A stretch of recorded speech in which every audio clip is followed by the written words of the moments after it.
To jump in though, Alabama, as you've obviously cover and follow very closely, has a real shot to be in the SEC championship. My Mhm. personal prediction is A&M, but you saw also, I'm sure that LSU had fired Brian Kelly, Florida fired their coach, Arkansas fired their coach, and it's been a really interesting year. There's no um, for sure team or for sure Heisman winner. You can make a strong case for Ty Simpson, but how do you see the SEC playing out in Alabama the rest of the year? Yeah, Skylar, that's a great question because I was actually talking to my brother about it on my way back from Atlanta this past weekend.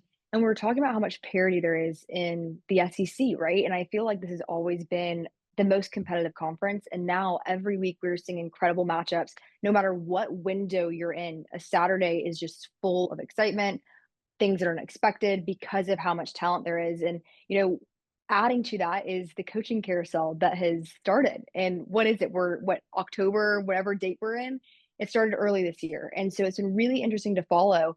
And when you look at the remaining schedules of a lot of these teams, I think that, Texas A&M is a team that I don't know about you, Skylar, but for me, I have kind of still expected that letdown for them. You know what I mean? It's like every year Texas A&M, they we feel like they have a chance, and then it gets to a point in the season where they kind of have a bit of a letdown. But when you look at the remainder of their schedule, it looks like they're pretty much a shoe-in for the SEC championship. Now, a lot can change. They obviously have to play Texas, big rivalry game. I feel like when we look at that last week of the season, those rivalry matchups, anything can happen. Alabama knows that well, having to travel to Jordan Hare this season. But with that being said, I think that it's kind of anyone's, championship right now. And there's a lot of arguments too about, do you want to be in the SEC championship? Do you want to play that extra game? Like, what is the situation there? But I do think Alabama right now, when you look at the games that they have left, they obviously are a good candidate. But you also have teams like Ole Miss, Georgia, Texas A&M, and like the list continues of teams that even when you analyze them head to head, all of the wins and losses, they're just right neck and neck with each other. Alabama remains undefeated in conference play, which is a huge, honor and a huge thing, especially as we talk about how competitive this conference is. Yeah, you mentioned Texas. Man, what a disappointing year that's been. Arch Crazy. Manning, Yeah. I don't know. Well, and I hate it because we talked about it and like being a part of the media, there was all this excitement and hype for Arch coming in.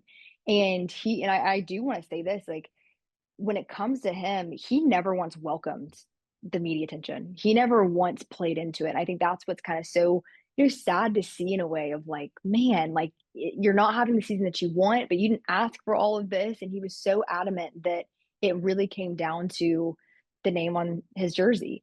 And so they're definitely not shaping up to be a team that I expected. I thought they'd be a little more competitive, and we saw how Kentucky played them a couple weeks ago. But again, when it comes to rivalry week, when they play A&M, anything can happen. Yeah, for sure. Well, I mean, like you said, I kind of feel for the guy because I'm sure the pressure that he's, dealing with Exactly. is crazy. And I never thought about that, but what you said makes a good point about some teams might not want to play an SEC championship because it Hmm. might affect maybe their playoff seeding or something like Yeah, that. yeah, yeah. I And it's never, interesting. Yeah, a lot of people talk about it because it's like, what is the best playoff format? What is the best advantages? Because I want to say last season, it was last season, that all of the teams that had the bye, they did not perform very well. So then you go back to, do you want to have the extra time to prepare? Do you not want to have the extra time to prepare? I'm glad, Skylar, that I do not get paid enough to have a say in all of that because I think you can make an argument for every single facet.